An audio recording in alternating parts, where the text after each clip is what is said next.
Yep, now we're live. Now we're live? We're live. You sure we're alive? No. We might be drinking some blood lately. If by which you mean a little too much eggnog. Okay, yes, I've turned into an eggnog vampire. What can I say? It is the season. Facts. So, good evening, everybody. That's okay. So, we're making sure everything is ready to go in the chat. Fortunately, we are not on the Vibe Network tonight. They have another show going because we switched our nights. But shout out to Vibe Network for normally hosting us.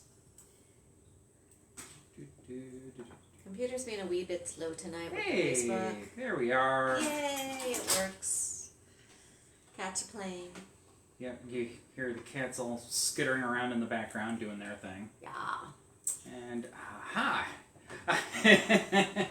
Yes, thank you, Patrick. So, His army animals except for has a candy cane. yep. It's gonna hook you instead. Arm the Animals. Great website, and portion of all their sales goes back to animal shelters. So, Which is why we support them. yep. And their shirts are fun. Yes. Yeah. But yeah, so geez, here we are. Happy solstice. Yes. Yep. Yay, Happy solstice. Solstice, Yule. Not quite a Yule log, but it's burning. Got our little fire going in the background. Fireplace is not big enough for a Yule log. No, but that's okay.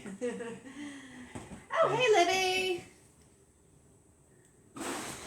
Hope everybody's having a good day. Yeah, so, and of course here we are just a few days before Christmas, and so we got another round of Christmas-based stories for you This tonight. time they are actually Christmas hauntings that happen on or around Christmas Day. Yeah. And this one was a lot of fun to play with. I'm trying to get my little puppy thing. So last time we did a couple classic Christmas ghost stories.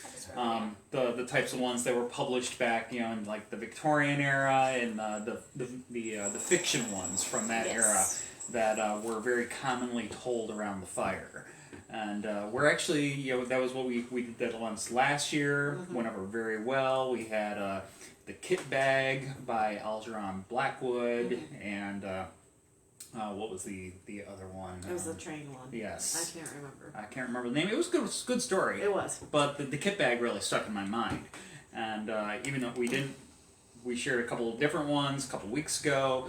But if you enjoyed the Kit Bag, we are going to be doing another live reading of the Kit Bag, plus another story by Charles Dickens that is not a Christmas Carol. Yeah, he actually wrote 3 other ones that take place around Christmas.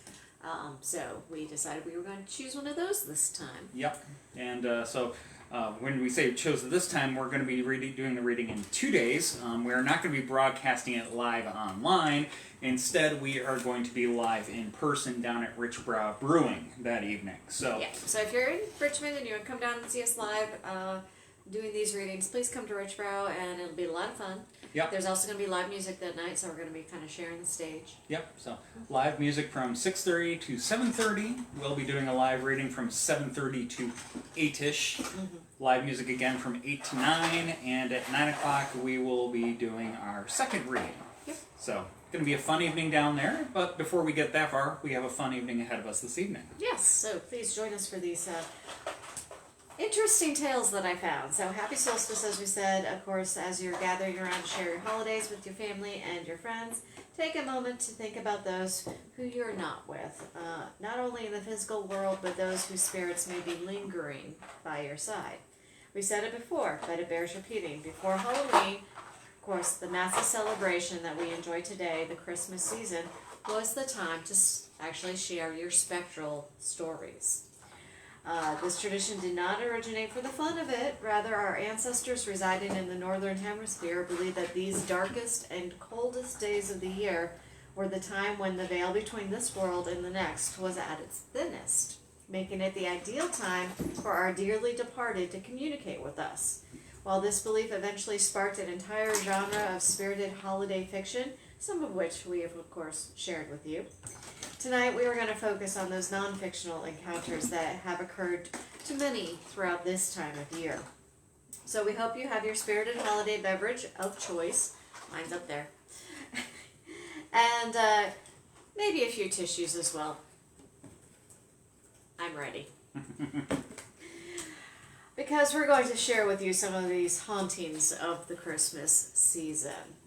Any questions and comments before I start? Not quite yet. All right.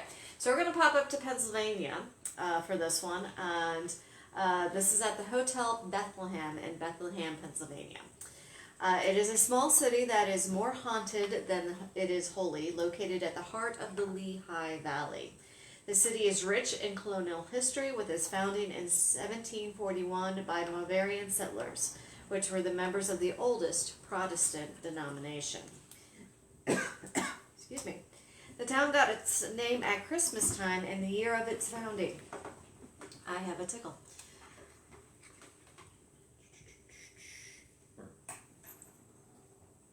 Okay. The town got its name at Christmas time in the year of its founding when Count Nicholas Ludwig von Zezendorf. You just wanted to stop talking before I had to try and I can say Zevendorf. Of Saxony, Germany, visited the new settlement. Residing in the first house, a bare-bones two-story log cabin that was both house and stable, the Count was moved by these symbolic surroundings and christened the new community Bethlehem.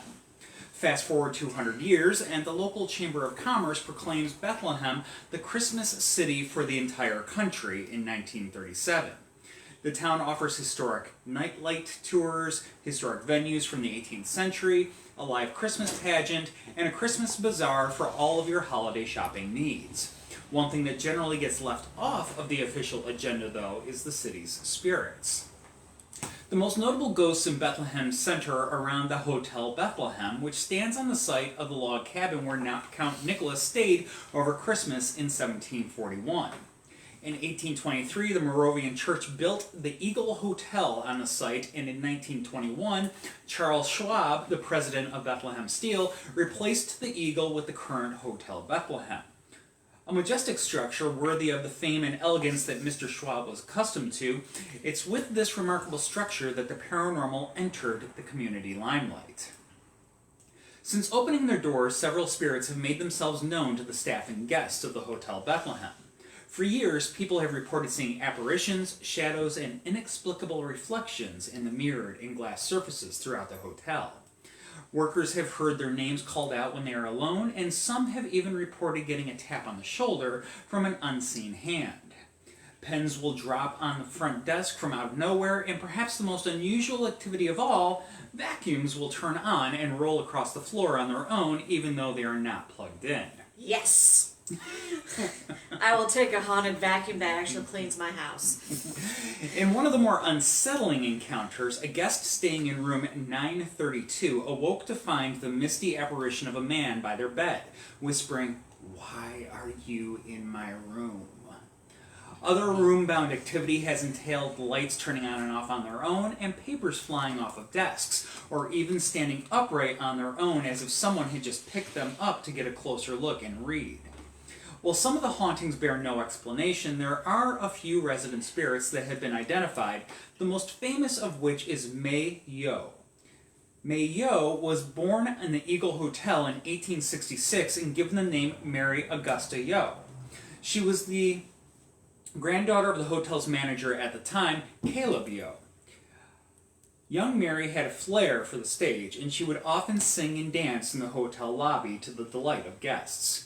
When she reached her teenage years, the Moravian community in town pooled their resources to send Mary to Europe for a formal education, where she had the opportunity to refine her remarkable operatic singing voice.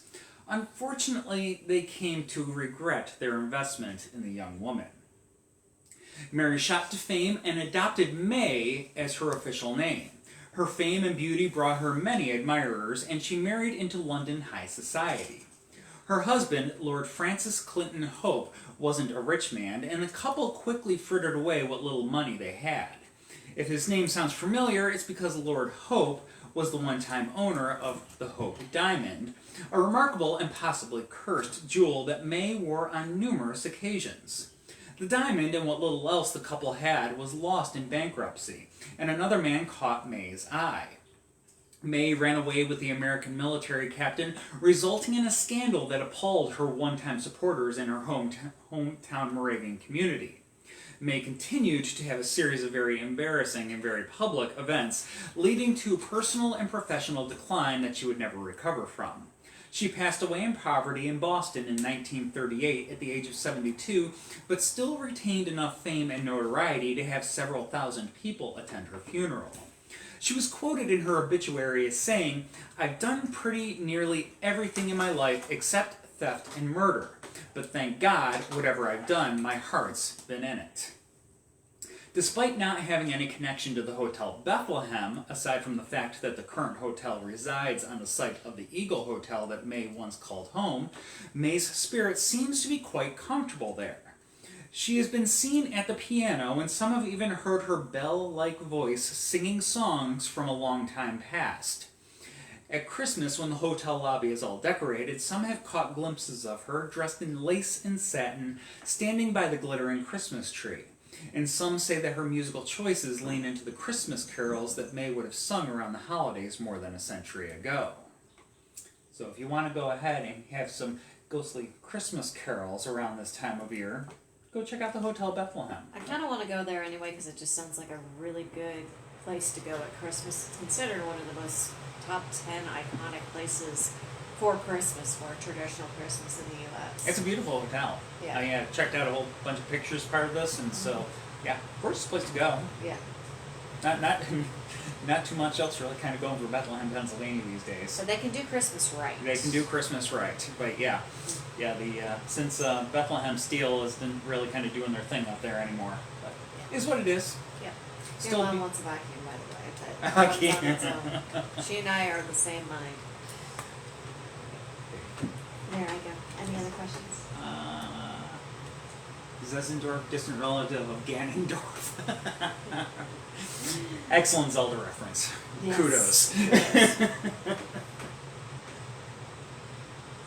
Okay. And how can you get one of the, that's the only question. How can you get one of those vacuums? Yeah, I really need one. Yeah. Anyway, especially with 4 cats running around right now trying to eat the Christmas tree. Anyway. When do we all go? When do we all go? right. Oh, okay. Sweet. Road trip Road tips. trip. Not next year, maybe the year after. Alright, now we're going to go talk about the Christmas tree ships that used to come through the Great Lakes, and especially the one that went to Chicago and delivered their load of Christmas trees every single year. We don't have these anymore, and it'd be kind of a shame because it looked really interesting in the descriptions of what it was like to go and visit one of these. Patrick's so ready for a road trip. Alright, from 1898 until his tragic death in 1912, Captain Herman Shuneman was perhaps Chicago's most beloved person. He was the proud skipper of the Christmas tree ship, which made its annual November voyage to Michigan to load up on cherished evergreens that would be delivered to the thousands in time for Christmas. Every year, crowds lined the Clark Street Bridge, eagerly awaiting the arrival of the ship, its captain, whom many considered a sort of Santa Claus. He would steer the Ralph Simmons down the Chicago River and up to the Clark Bridge, where he would be waving to the throngs of people as he passed by. Once he docked, people swarmed aboard to choose their trees from the 400 tons of spruces, pines, and balsams piled on the deck. The captain greeted everyone and made sure that no one left without a tree and a good dinner. Those who could not afford one always received one. The Shunemans were living examples of the Christmas spirit and gave away hundreds of trees to the needy, the churches, and Chicago's orphanages. Herman inherited the Christmas tree ship legacy from his brother August, who shipped the trees from 1876 until 1998. The Christmas tree Shuneman, as he was known, went down in one of Lake Michigan's fierce November gales. It was a devastating loss for Herman, as the two had been very close. Herman decided to make another Christmas tree run to Michigan within 2 weeks. He was determined that Chicago would have its Christmas trees. 14 years later, an eerie replay of his brother's fate occurred when he set sail from Thompson, Michigan, with a full cargo of trees. There were storm warnings and sinister omens that were ignored by the seasoned sailors. The morning of November 22nd, 1912, showed dark and foreboding skies. Sailors were jittery and agitated because of a not right feeling. Then the omens started. First, it was a Friday, and it's considered supremely unlucky to begin a voyage on a Friday. This actually dates back to the crucifixion of Christ, which was on a Friday. As an interesting side note, there's a long-standing urban legend about the British Admiralty's determined to debunk the superstition out of sheer annoyance. It was said that they proceeded to lay the keel of a new ship on a Friday, launch the ship on a Friday. They christened the ship's name the HMS Friday, and they placed Captain James Friday in command of the ship as they departed for their maiden voyage on Friday the 13th. Naturally, of course, it goes that the ship sailed off over the horizon and was never seen again. Fun little urban legend. It is kind of a fun one. The icing on the cake was finding the captain named Captain Friday. James Friday. James Friday. Go figure. Yeah. Anyway, back to from our superstition to the cargo that was loaded. Of course, it was loaded on a Friday, and the captain was considered that they should not depart until after midnight. That way, it would be Saturday when they departed. It may have been that Shuneman was caught between a rock and a hard stone, however, and if he put off the sailing, he ran the risk of course, becoming iced into the harbor, or his fully loaded ship being dashed against the rocks by gale-force winds, or not being able to outrun the storm. Omen number 2 that shows up, the horseshoe. Tradition holds that nailing this traditional symbol of good luck to the threshold of one's home will ensure a family's good fortune. Sailors would nail a horseshoe to the side of their ship to ward off evil. However, if a horseshoe was nailed upside down, its luck would run out. The horseshoe on the side of the Rouse Simmons loosened in the whipping winds and caused it to slip loose and turn upside down on the side of the ship. Oops. For the third omen, just before the schooner left harbor, sailors watched in horror as rats fled the ship in droves. This sign portended imminent doom. 3 of the sailors fled with the rats, forfeiting their wagers. This left the ship with 13 sailors, also an ill omen. Despite all of this, the captain said, "Well, I'm not afraid," and as you might suspect, Shuneman should have been afraid. Insisted that the people of Chicago must have their Christmas trees, he chose to move forward with the journey. To make matters worse, he believed that this would be the last journey for the Rouse Simmons. The ship was showing its age, and it was due for retirement. With that in mind, Shuneman wanted to see the ship off in grand fashion, so he loaded the ship with more trees than it would have normally be considered prudent to put on it. On Friday, November 22nd, 1912, the same day the Titanic sank, by the way, the Rouse Simmons sailed out of the Thompson, Michigan, and sailed right into the big storm of 1912. The mild 40-degree weather quickly gave way to temperatures below freezing. Rain turned to snow, then to ice. This coated everything from the rigging to the sails and the immense load of trees on deck. The extra weight caused the vessel to wobble dangerously in the turbulent waters. The following day, the Rouse Simmons was spotted passing Kennewauk, Wisconsin, distress signals flying. The Coast Guard reports that state that her sails were blown to tatters, her dock was swept clean, her hull was sheathed in ice. But the crippled vessel did not stop. Instead, it vanished into a blinding snowstorm. The Two Rivers life-saving crew set out in search of the schooner, but never found it. In 1971, the wreckage was found, and the mystery as to why the ship did not stop was finally solved. When discovered at the bottom of Lake Michigan, her wheel was missing. Experts believe that the gale turned the trees stacked on the ship into a block of ice, which subsequently slid about the ship's decks, smashing the wheel. Unable to control the vessel, the captain could do nothing but let it take its course to the bottom of the lake. In the days following the sinking, a number of people reported hearing phantom bells near Two Rivers, a phantom cry in the wind. The bells are particularly eerie, as a popular seafarer superstition maintains that a ship's bell ringing on their own accord, as if in a storm, foretells of approaching death. The ghost ship has also been sighted through the years, often on Christmas Eve and Christmas Day, gliding in the waters near Two Rivers and vanishing into the mist. While Lake Michigan may have claimed the body of Rouse Simmons, it could not claim her soul. She's still trying to deliver her treats. Question? Question? Not a question, but my mother pointed something out. Oh. The Christmas tree ship is still a thing. Really? Yes, the Coast Guard does it. Awesome. Yes, the Coast Guard does it. And so I quickly looked up this year, the ship, it was the Mackinac was the ship. Okay.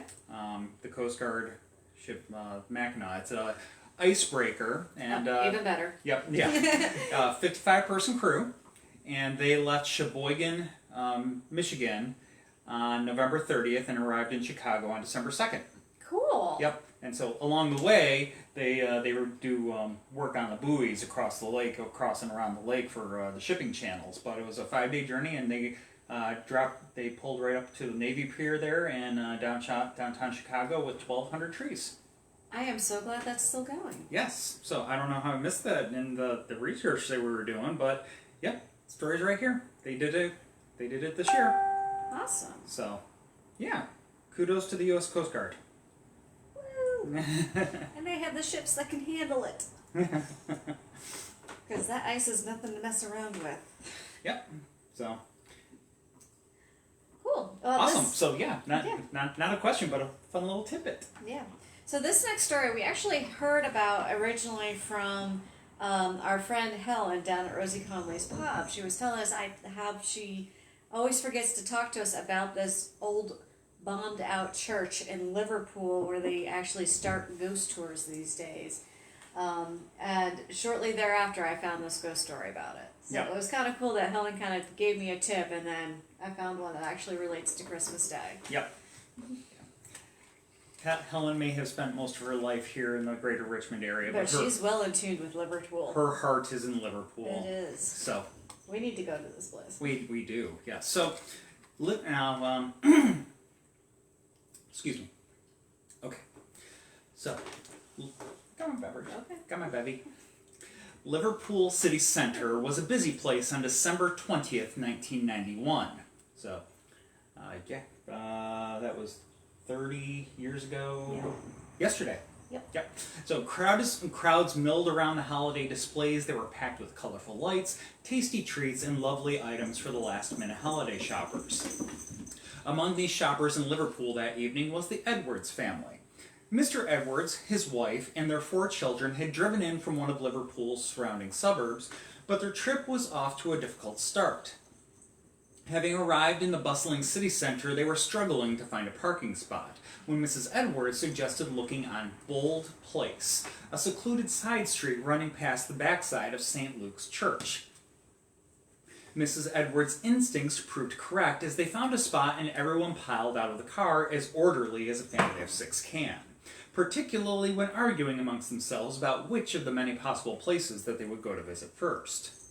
In the playfully chaotic scene, no one noticed that the youngest of the Edwards siblings, Abby, had gone missing.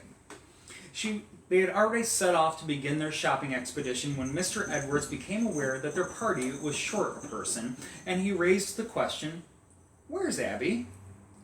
All 3 of the Edwards sons sheepishly shrugged their shoulders. None of them had any idea when or where their sister had slipped away to. The family ran back to check the car, but Abby wasn't there. By this time, Mr. and Mrs. Edwards were frantic, and with good reason. It was bad enough that their child was missing, but a heavy Liverpool fog was beginning to set in on the city as well, reducing visibility on an already moonless night. As their panic reached a fevered pitch, the family heard a faint cry, the voice of a frightened little girl screaming, "Daddy?" It was undoubtedly their little Abby, and Mrs. Edwards screamed back, "Abby, darling, where are you?" Abby's voice was heard again, "Mummy?" She sounded like she was at the top of Bold Place near St. Luke's, and everyone took off in that direction.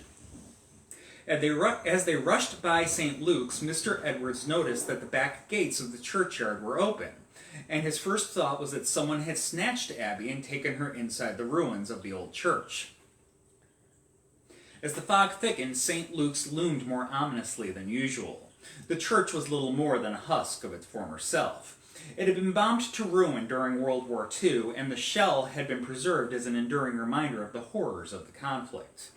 While it seemed an unlikely place to try and take a kidnapped child, Mr. Edwards rushed through the gate to investigate, his family not far behind. Climbing onto a window ledge, Mr. Edwards looked in on the abandoned sanctuary of the church, but was only greeted with the sight of the rubble-strewn interior. Yet he was certain that this was the area where he had last heard his dear Abby's voice. As they stood there, panicked and confused, things got even weirder. The sound of a church organ arose around Mr. and Mrs. Edwards. With the interior of the church hollowed out, let alone the presence of an organ, where was the music coming from? Overcome with fear for their daughter and of the bizarre music surrounding them, the Edwards rushed to the nearest police station. They reported everything to the sergeant on duty, and every patrol car in the area was placed on alert to look for the missing child. Despite their fear, the Edwards, not content to just stand by and wait, returned to the churchyard where they had last heard Abby's voice. They searched every corner of the property, but their efforts were in vain. Distraught and at a loss for what they should do next, they headed back towards their car when a tall man emerged from the shadows of St. Luke's churchyard. The man's appearance was a bit unusual. With thick, bushy sideburns, a long, old-fashioned black coat, and a black top hat, he could have stepped straight out of the Victorian era. The Edwards' attention didn't linger on the man for long, though, as by his side, holding the man's hand, was little Abby. When Abby saw her parents, she broke away from the man and ran to them, crying. As the elated parents embraced their child, they gazed back at the odd man, unsure as to whether they should thank him for finding their daughter or accuse him of kidnapping. It was at this moment that they gave the man a closer look, and their blood froze in their veins. The man's face was deathly pale, and his eyes were so black that they could not help but to feel that they were looking into an endless void. The man then addressed the awestruck parents. Please accept my apologies for any distress caused. After these few words, the man withdrew back into the churchyard. This brief apology was not enough for Mr. Edwards, and he took off after the man, wanting more answers. For her part, Mrs. Edwards confirmed that her sweet little Abby was unharmed from the terrifying encounter. It wasn't long before Mr. Edwards returned, angry and bewildered. I don't know what the bloody hell is going on, but I couldn't find that bastard anywhere. It was like he went out in a puff of smoke. By this time, a patrol car had pulled up. Mr. Edwards described the strange man who had brought Abby back to them and then vanished. The police searched the grounds of St. Luke's from top to bottom, but not a soul was there. When one of the officers asked Abby to tell him what had happened, she proceeded to share a chilling tale. She said that right after she had gotten out of the car to follow her family, an old woman in a shawl appeared out of nowhere. The old woman grabbed her and dragged her into St. Luke's, where a mass was already assembled. The church was full of people in odd clothing. Women wore long dresses and big decorated hats, and the men were all dressed in black trousers and waistcoats and high stiff collars. When Abby tried to scream for her father, the old woman clapped a hand over her mouth. Then the mysterious man in the long coat and top hat approached and snatched Abby away from the old crone and took her back to her parents. When the officer kindly asked Abby if the man had said anything to her, she replied, "Just that he's been dead a long time. That's all he said." It has been 30 years and a day since the events of this story, and has been the source of much speculation since. Some remain skeptical of the whole thing, thinking that the Edwards staged it to achieve some level of fame or notoriety. But no one who truly knows the Edwards family believes those harsh accusations. Others who remain skeptical but are more forgiving believe that the Edwards in their emotionally charged states simply had an unusual interaction with the holiday reenactor, but this still doesn't explain all aspects of the story. For those who believe that the Edwards had a terrifying paranormal encounter, the nature of this story is ripe to support many theories. However, for the Edwards family themselves, they seem to care little for the speculation one way or another. They were simply happy to have their family reunited. One of the things Helen did tell us is that the church now is completely overgrown and being retaken by nature. They show movies in there on occasion, but she says many people report walking by there and looking in and seeing a different time period. They literally will, it'll look like they've walked into a 1940s movie or earlier times, because it seems to be a portal in time. Pretty cool. Fascinating I really want to go place. see it. Definitely want to go see it. So we've talked about Queen Anne Boleyn before when we talked about haunted palaces. Can you go further? Thank you. The cats are interested in the nog. Of course they are. Cats have good taste. But this is actually one story that I didn't talk about when we talked about Anne Boleyn, and it also leads into another scary Christmas tale from Ireland as well, because a woman also saw this figure of fear. I wouldn't call it fascination, it's definitely fear. Mm-hmm. So this is known as the Death Coach of Christmas. An old Christmas legend of the British Isles is that of the Death Coach, or Coach a Bower as it's known in Ireland. It always has the same features. It's black, drawn by 6 headless horses, and driven by a headless driver. Usually it is heard and not seen. Unless, that is, it's Christmas Eve and you're at Heavier Castle, the childhood home of Anne Boleyn. It is said by many that Anne's arrival has been witnessed at the castle in the Death Coach. She is said to emerge from the coach to linger by an old oak tree where she played as a child and where Henry courted her. Then she crosses the bridge over the Eden River. Excuse me. In appearance, she's whole and unharmed, but the expression on her face is one of inconsolable sadness. Her spirit is also seen around this time at Rochford Hall, the estate owned by her father, where she and Henry first met. Here she appears as in death, headless, dressed in white. Her appearance is so foreboding, that local superstition warns against entering the grounds of Rochford until 12 nights after Christmas has passed. This is not the only place where the Death Coach visits on Christmas Eve. An elderly Irish woman recalled the 2 encounters she had with the Death Coach that made her most memorable and haunted Christmases. It was a frosty Christmas Eve many years ago at the edge of the Spirans, the largest and the wildest mountain range in Northern Ireland. 12-year-old Nora Mahoney was on her way home, a sack of turf slung over her shoulder. Every night, one of the Mahoney children was tasked with going down to the turf stack at the bottom of the road to get peat for the fire. Although it was heavy, Nora didn't mind. She was tall and strong for her age, and she wasn't afraid of anything, even on a lonely night in the isolated mountain region. It was beautiful outside, the sky radiant with stars, and the moon lighting her way like a lantern. Suddenly she heard the sound of wheels and horses coming quickly on the road behind her. Thinking that it was one of her neighbors in a hurry, she stepped aside and turned to see who it was. To her astonishment, she saw no one. Yet the sound of the pounding horse hooves and the grinding coach wheels was still loudly and quickly approaching. She had a perfect view of the road, twisting through the hills for several miles and illuminated by the moon. Her eyes confirmed that she was quite alone.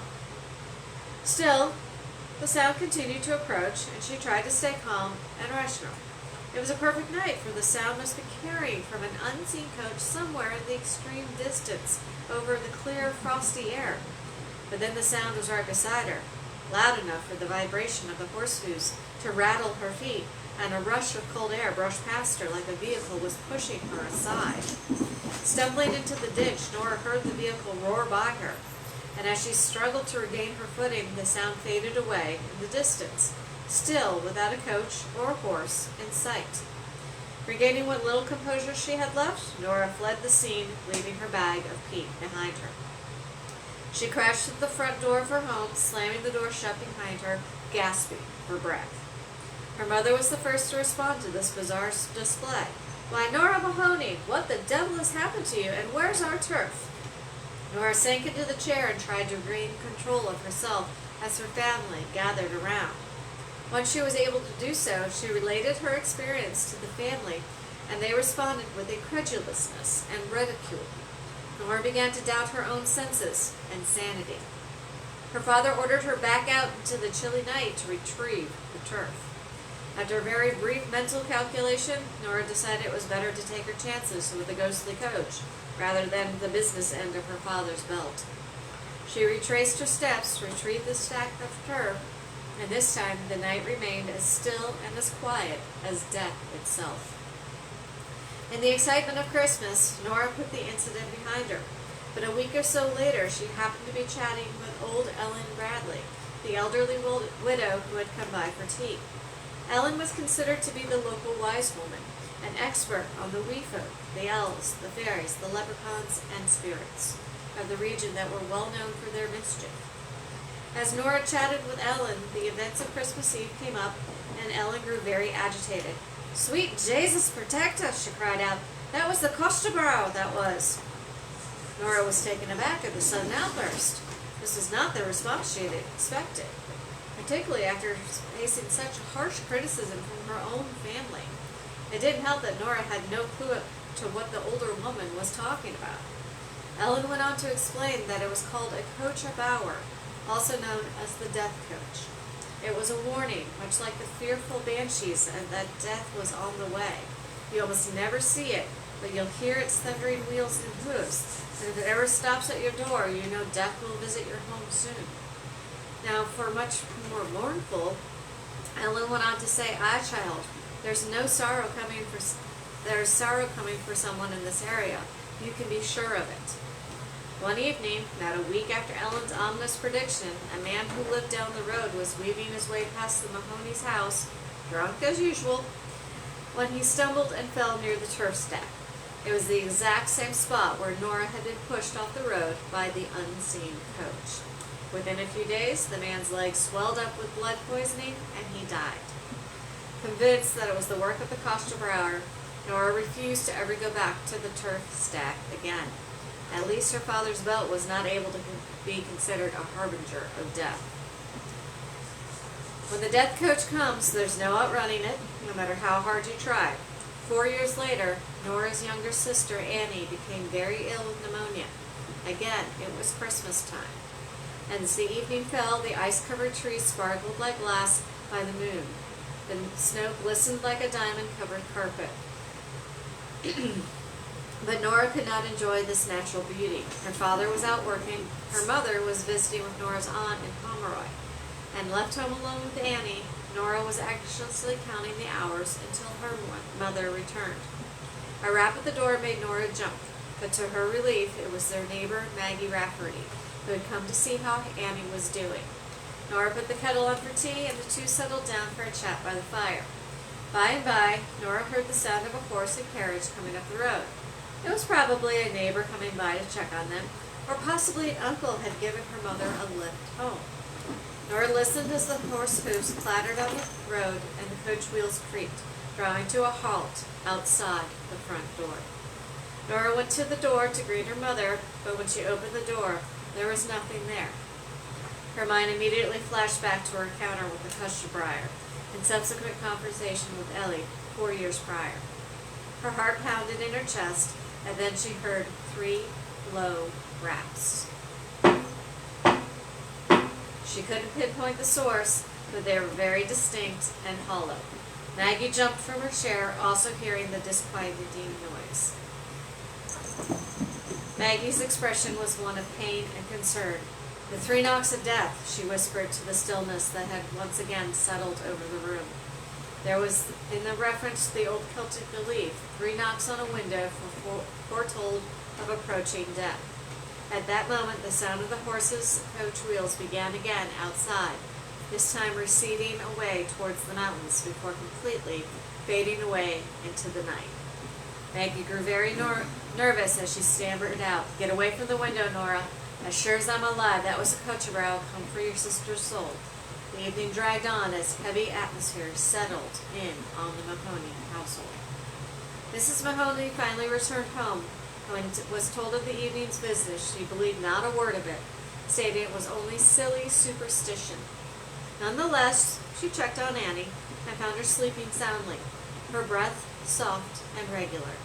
Mrs. Mahoney proclaimed with great confidence her daughter would pull through this illness. But during the wee hours of the night, Annie's condition turned for the worse. Her fever soared, and by the time a doctor could be summoned, Annie was dead. At the funeral, a number of people approached Nora and told her they too had heard the coach-a-rower on the night of Annie's death, as it passed by their houses. The stories of the coach-a-rower date back to 1806, and it's still heard, seen, and feared by some residents of the Irish countryside. Today, most will say that it's nothing more than an old tale to scare the children with, but for those whose paths have crossed with this deadly harbinger, they remember their encounters until the coach-a-rower comes for them as well. If it's not banshees screaming at you, Yep. it's death coaches. And here we want one for the haunts tours. Maybe not Death Coast, but a black one. Is that the book that we have? No, Okay, because Alex says this one. Haunted Christmas. brought by Mary Beth Crane. Okay. Alex says she has this Spirits of Christmas, and it has the Liverpool stories in there. Oh, we need that then. Yep. So, Thank you, Alex. More So- research. more research. But yes, the one that Beth kind of leaned on Yeah, up we- for this is We picked this up in Key West when we were at David Sloan's tour, but it's called Haunted Christmas, Yuletide Ghost and Other Spooky Holiday Happenings by Mary Beth Crane. So that's where I found a lot of these. yep. So found some of the stories in there, and you can go ahead and order that if you want to. Yeah, either way, We can order it after the show. order after the show. We're not going to do live shopping. No, we're not going to do live shopping. We did that with the meeting we just had. This is true. Yes. We had 4 people all on Amazon trying to figure out what to get. Yep. So, yeah. No other questions or comments at the moment. And this is our last one for the evening? Yep. Yep. So one more story for you for tonight. Yeah, so I actually learned about, well, for those of you who know me, know I love World War I and World War II nonfiction stories, especially the human interest stories. And so I learned of the Christmas soccer game Oh, or yes. football game during World War I. And I actually found this ghost story goes hand in hand with it because it happened to be experienced by one of the gentlemen who played in that football game. Mm-hmm. And I do mean European football, not our American style. Okay. And this is the one where we're ending on a note where you may want to have the tissues handy. Fair warning. You're not, please don't. You're just trying to shop. Oh, Una shopping for us? Mm-hmm. Okay. Excuse me. Alright. Humans have been known to bilocate, appearing in both physical and astral form at the moment of death. The pattern is a familiar one. Someone, say Grandpa, appears at the door unexpectedly. He comes in, sits down, the family has a leisurely chat with him, and he leaves. 5 minutes later, the phone rings. It's Grandma, hysterical. Grandpa is dead. He died a few minutes ago. It is much rarer, however, for someone to project himself while sleeping, from a dream into another location, appearing in full physical form to witness. Yet this happened to a soldier on Christmas Day, 1914, just as the first year of World War I was drawing to a close.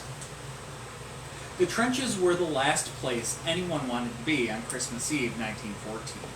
Filthy, freezing, filled with stale water that bred all sorts of diseases, They were virtual death holes, men sharing space with corpses and rats as high explosive charges exploded all around them. And life was lived not one day at a time, but 1 second at a time. A temporary truce gave every soldier on the battlefield that night time to dream of home, warm fires, Christmas pudding, and loved ones. Most of them were little more than boys in their late teens who were getting their first taste of war and their first taste of real homesickness, as the snow fell on one battlefield in France. British soldiers listened in hushed silence as the beautiful strains of Stille Nacht, or Silent Night, as they know it, filled the air. An Austrian Christmas carol, it nonetheless crossed all battle lines, striking a universal chord. The voices singing it came from German front lines, a mere 150 yards away. Suddenly both sides were united in mutual reverence, and there were no enemies, just lonely, exhausted young men who only wanted to go home. Suddenly, German troops began climbing out of the trenches. The British were taken aback. What was going on? Were they going to attack? Panic, however, turned to relieved disbelief when the Germans, completely unarmed, walked into the middle of the neutral battlefield, and one of them kicked a leather football towards the shocked Tommies. Immediately, 3 British soldiers emerged from a trench and took up the challenge. One of the men was George Wilkinson of the 1st Cheshire Regiment. He shook hands with one of the German soldiers, and presently, Tommies and Jerrys were eagerly exchanging candy, tobacco, cocoa, and tins of beef. Pretty soon, all the men on both sides had emerged from the trenches and were shaking hands, hugging each other, and showing off photos of their families. But unfortunately, the Christmas spirit didn't extend to the military commanders in Britain and Germany, who, when they learned of the shocking camaraderie, issued wires to cease fraternizing with the enemy. So the British and German soldiers reluctantly shook hands and returned to their respective trenches. The entire incident made an indelible impression on George Wilkinson, and he couldn't stop thinking about it as he patrolled the trenches that morning. What was this war all about, anyway? He found out, to his surprise, that his foe was not the evil Hun he'd been brainwashed into believing, but rather as human and vulnerable as he was. It didn't make sense why they were killing each other. When his sentry duty was finished, George crawled into his dugout and under his heavy army coat and lay down for a much-needed nap. As he closed his eyes, he thought of his wife and 2 children back in Warrington. The image of his cozy, terraced home was unusually vivid in his mind. How he loved that home, small but never cramped, and how he missed its inhabitants. He fell asleep whispering Merry Christmas to his wife Maggie and little Jimmy and Lucy. Meanwhile, it was Christmas Day back in Warrington, and Jimmy Wilkinson was playing with his new train in front of the fireplace when he saw something out of the corner of his eye. He turned, and to his joy and amazement, it was his father.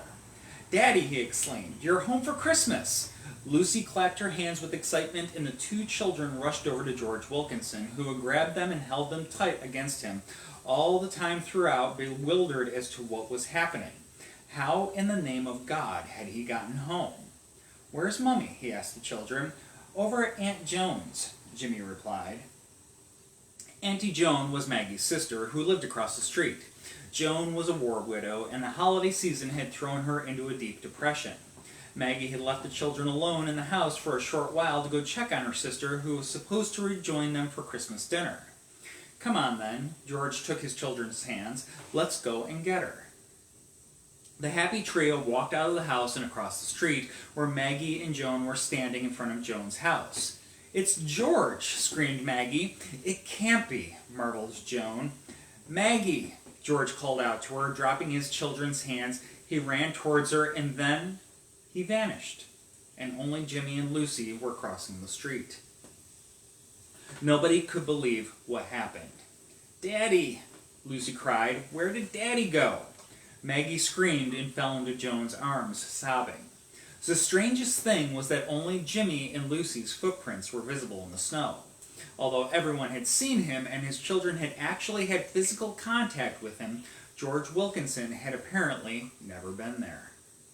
For Maggie, it was a wrenching reversal of the tragic Greek myth of Orpheus and Eurydice. When his beloved young wife dies, the heartbroken Orpheus travels to the underworld to beg for her return. He convinces the king of the underworld to release her, but under the condition that he must not look back at her until they reach the land of the living. Although desperate to see his beloved, Orpheus manages to keep looking forward as he leads them through the long, dark tunnel that leads back to life. But just as he is about to enter the land of the living, Orpheus doubts the word of the king and can no longer resist looking over his shoulder to see if Eurydice is there. Eurydice fades away before his eyes and his dreams die once more. As for George, he woke up in his dugout in France from the strangest dream he'd ever had. He could swear that he had actually been home in Warrington. He could still feel the sensation of his children's hands in his own. The comforting scent of the coal fire in his living room was still in his nostrils. His heart was still beating with the joy at the sight of seeing Maggie. He couldn't explain any of it. A week later, George Wilkinson was killed in action. The German shell that hit him obliterated all traces of him and 2 other soldiers. 5 years later, in 1919, one of his friends, a soldier named Davy Harris, ran into Maggie unexpectedly in Liverpool. "So sorry about George," he said as they were talking. "It was a tough blow to all of us. He was a grand fellow. Can you tell me anything about his last days?" Maggie was eager for any information at all. "Well, I do remember something very odd. About a week before he was killed, George told me about a very strange dream he'd had on Christmas morning. It was what they called a lucid dream, I believe. He said that in the dream he was back home in Warrington and it was Christmas morning. He'd hugged and held his boy and girl and he was running towards you. You were across the street when the freezing cold woke him. He kept saying, 'I know it wasn't a dream. I know I was there.' Really odd, huh?" Maggie burst into tears and told Harris about the incredible Christmas 5 years before when she saw George run towards her with the children and then vanish into thin air. Maggie lived until 1964, and every Christmas until her death she held a private vigil for George in hopes that they'd have a second chance at the happiness that was cut so cruelly short. Hopefully now they are together at last. The heart gets what the heart longs for. So sad. But war sucks. It does. But again, hopefully they're together now. Exactly. So. And on that dismal tone, that is our last story for this evening. It is. But everybody have a good holiday season. Be safe out there. We'll of course be back in January with some more tales. I have no idea what we're doing next. I gotta figure that out. We'll figure it out. It's gonna be what? Well, I guess January 3rd? Yep. I think. First Monday of the new year we'll be back. Yep. But in the meantime, there are chances to come on out and see us, as we mentioned earlier. You can come down to Richbrow Thursday evening, down on, it's at 5 South 20th Street in Shockoe Bottom. Guaranteed to be a good time down there that evening. Yep. If you got family out on Christmas Eve, I'm giving the Christmas Eve Churchill Chillers tour, and we got one going on the 26th as well in Shockoe Bottom. So, yeah, Churchill Christmas Eve at 8 o'clock. Shockoe Bottom, 7 o'clock on Sunday the 26th. We are actually going to take Christmas Day off for ourselves. PJ Day. Yeah, PJ Day on the couch with the cats, probably. Yeah. Because that's how we roll. Yep. And other than that, yeah, again, if you are considering next December, please come join us in Haunted Key West. We got those slots still some available, so make your deposit and come on out and have fun with us in Haunted Key West. That's going to be a lot of fun, and we got other stuff going on in the new year as well, but nothing, well, I guess a couple other things that I'll mention now. First of all, I do want to again thank our friends at the Vibe Radio Network for putting up with us, if you will. They were gracious enough to invite us on and start a show there 4 years ago and we usually go ahead and we simulcast this with the Vibe Radio Network. Unfortunately, I had an office party last night. It happens, but yeah, and they had their own shows on their different shows going on Tuesday. There's it's definitely a lot more than just us going on the Vibe Radio Network, so you can check out our friends over there, and they have all the stuff recorded on there too. Let's see, at the end of January, there is going to be a Paracon that Chris and I are actually going to be part of. That's what I was going to mention next. So on Friday the 21st, did I get that right? Friday night. Chris and I are actually part of the haunted dinner that night, so we will be telling... Friday Night Fright is what they're calling it. We will be telling haunted tales of the Founding Fathers from Hanover to Richmond. And points beyond, honestly. Yeah. Because, they have ties to Virginia, and that's what we're going with. Yep. So that's going to be a fun evening. It's going to be a fun night, and then the next day is the Paracon.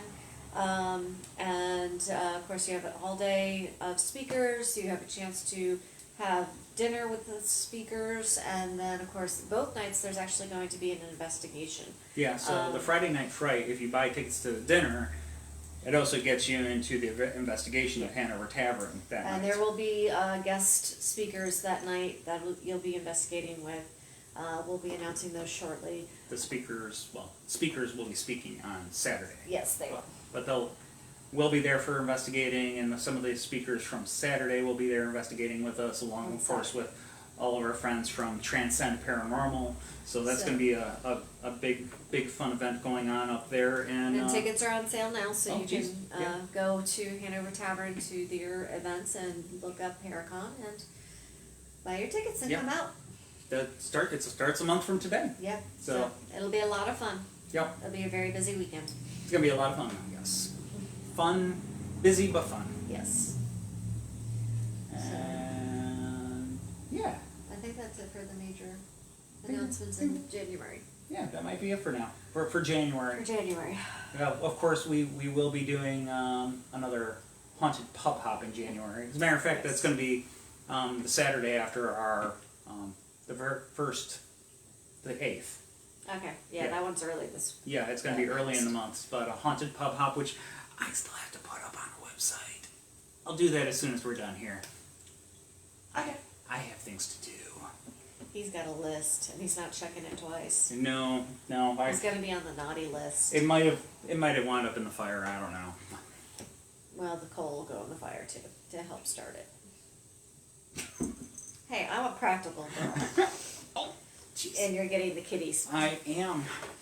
And our beverages are no longer safe. Nico has discovered that he likes the smell of eggnog. And Vincent is not far behind. Yeah. Anyway, but as always, if you ever want to drop us a note, we are always happy to hear from you. I think I have a couple comments I might be catching up on after I have my hands back.